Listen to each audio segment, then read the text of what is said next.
Trakk mibdul fi klinika ta' snin, 10 snin ilu il-Mobile Dental Unit beda joffri servizz ta' dentist b'xejn fil-komunità. Fih f'10 snin f'Malta Għawdex l-istudenti ta' dentistrija fl-Università ta' Malta raw aktar minn 20,000 pazjent. Fosthom mal-20 ruħ li saru jafu li kellhom kundizzjonijiet li jirrikjedu trattament immedjat. Ma' TVM News id-dekan tal-Fakultà tal-Kirurġija Dentali, il-Professur Nikola Jattart, qal li l-Mobile Dental Unit jinħareġ fil-komunità minn tal-anqas darbtejn fil-ġimgħa. Ġurnata minnhom inkunu fl-iskejjel, dawk l-iskejjel li jsejħulna, fattien ftit skejjel illum li tant kemm draw li minflok aħna nirrikorru għandhom jiġu jgħidulna huma direttament qegħdu nisma' kważi sena wara l-oħra biex nattendu.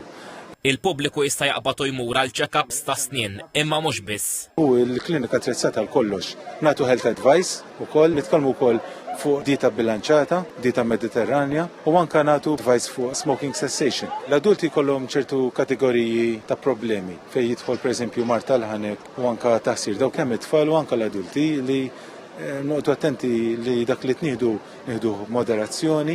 Is-servizz u opportunità wkoll għall-istudenti tad-dentistrija biex jgħixu dak li jkunu qed jitalmu. We develop iktar skills soċjali għal patient handling, speċjalment għal minnu forsi iktar jibża u dawk huma skills importanti immens. Qegħdin immorru fil-lokaltajiet differenti.